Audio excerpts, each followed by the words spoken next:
As the rerun aired again this week, it felt as if the Fairmont Crest backdrop had been lowered to allow the camera to slowly pan back to the familiar steps, where every ledge, every frame, every wind in the trees carried the echoes of old secrets that had never been laid to rest. The episode's opening thus ideally did not rush into a new climax, but let the audience's heart rate drop right into the pause after Leslie blew Ted's cover at the May anniversary party. The imaginary camera moves past the window of the tiny apartment where Leslie has placed a thick stack of envelopes next to a cassette player scratched by too many rewinds of the articulates, across the cluttered desk where Peaches once left her scribbled will, across Anita's empty office where album covers lie face down like sighs, down the hallway of a silent hospital where Chelsea still smells of the dark fog of a stalled rescue, before cutting to the great hall of Vernon's house where Kat stands transfixed by the heartbreaking exclamation of "What have we done?" that has just escaped his unconvinced lips. No dialogue, no rushing music, just the visual markers of interwoven stories, and a piercing question that grows as an inescapable focus. Who is Leslie's father?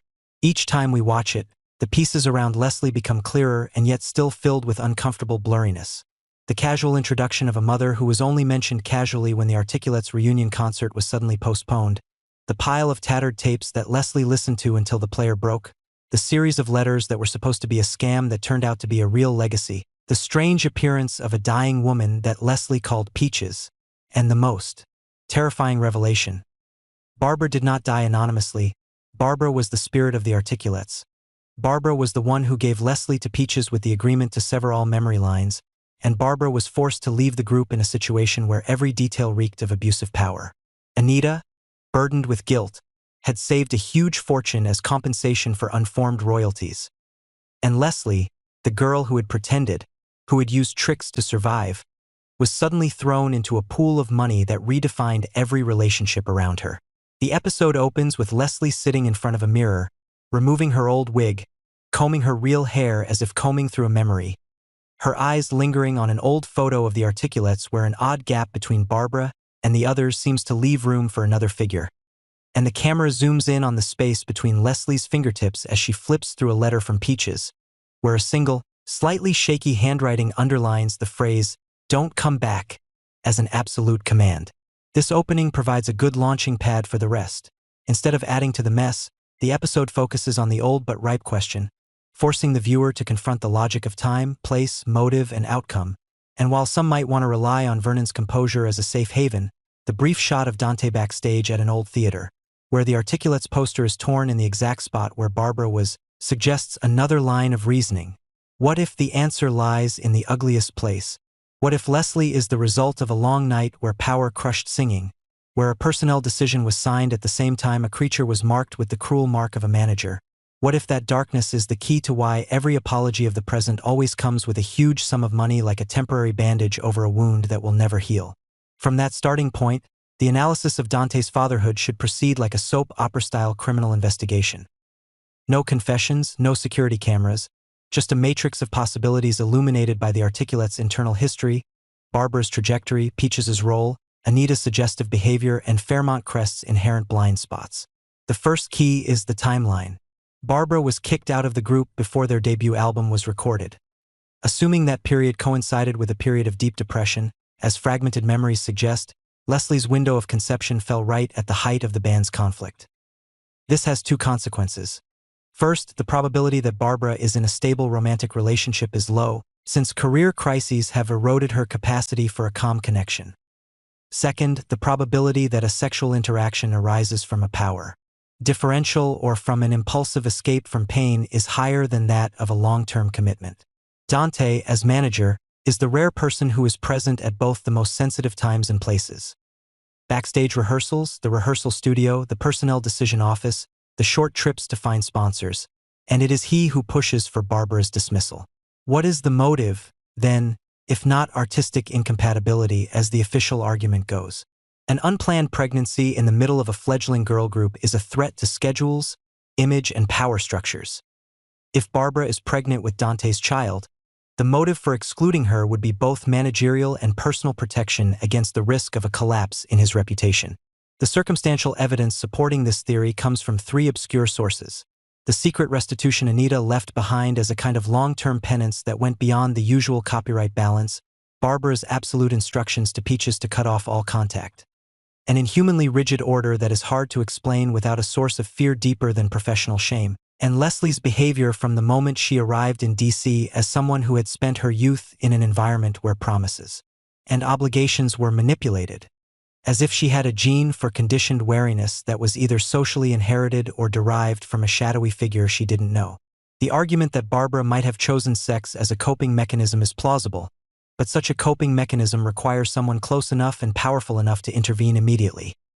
An unrelated stranger couldn't have signed the dismissal, couldn't have fabricated the unsatisfactory singing excuse, couldn't have simultaneously suppressed the scene and restructured the official story. Only Dante had both the power and the authority to manipulate the entire chain of events.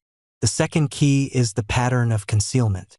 Peaches' story of raising Leslie on the condition that she not reveal her birth mother's identity creates a wall of separation that runs counter to the pattern of handing over a child in secret while leaving a paper trail in case of emergency. This wall only makes sense if there is an entity behind it that can evaporate everything from the official record, and at that point Dante is at the center of the network of shuttles, agreements, and signings. The fact that the surrogate mother is placed in a position of sole responsibility also reflects an absolute will to keep the past locked away. The third key is the logic of the other suspect. Many people look to Vernon as an instinctive premonition because he was a pillar of power at Fairmont Crest and had made ethically evasive decisions to protect his family. But the time frame established by the story itself pushes Vernon away from the focus. He met Anita after the group had become established, long after Barbara had left. He denied knowing Barbara in a situation that didn't require him to lie, and even if he had lied to protect his family, it would have been unseemly for him to get involved with a young girl in Chicago when his career and family were tied to Maryland. Vernon's cold, pragmatic style was sometimes cruel, but it was more about preserving the family structure than uncontrolled personal adventures.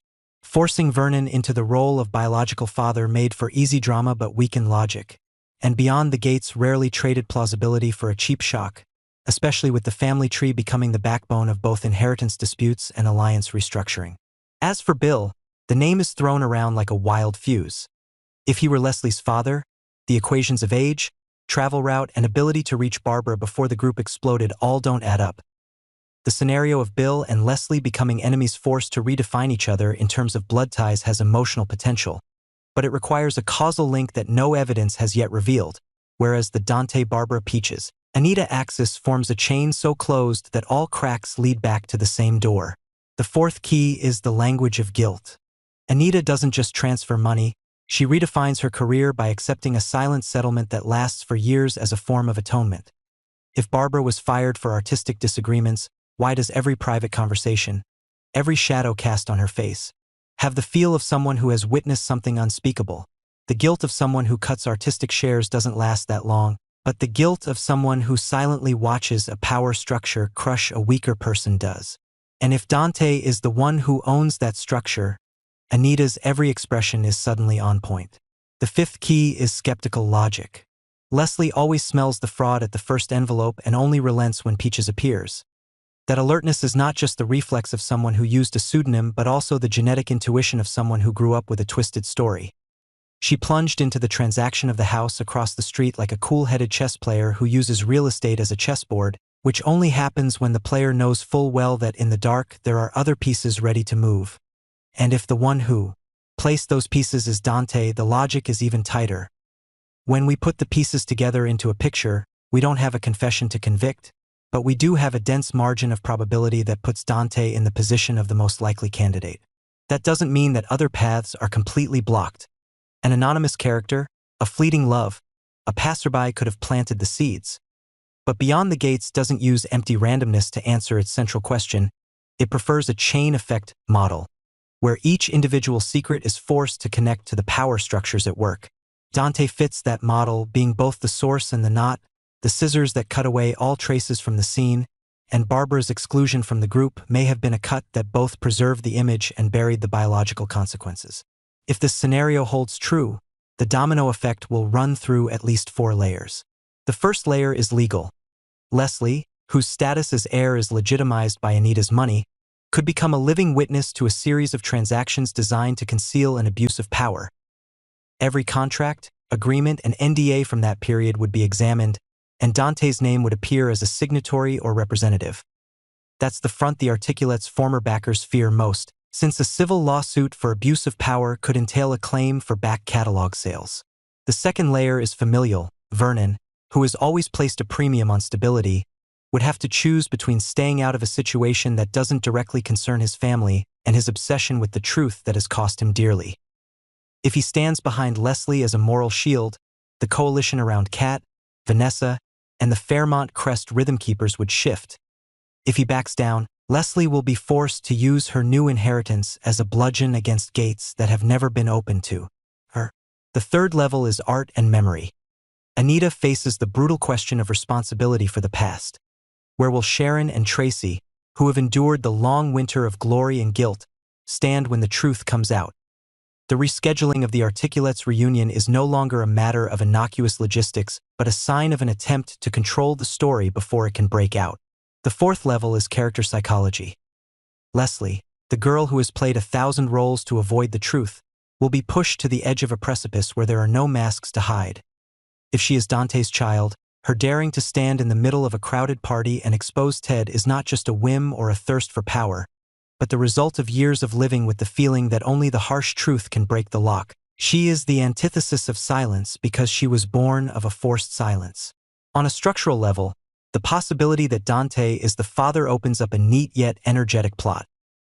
Opening with the aforementioned silent montage, followed by shots of Leslie combing through Peach's memorabilia for an indirect clue, an unfinished rehearsal schedule, a backstage pass with initials, a moving receipt signed by one of Dante's assistants for the day Barbara left the group, interspersed with shots of Anita confronting evidence of the past in a darkened room, Sharon and Tracy sitting in front of an empty stage in a dusty front row, Dante appearing in an old theater hallway with a rusty key in his hand like a controlling habit that refuses to break, and Vernon at home looking through the window at the lights of the mansion across the street that Leslie insists on buying.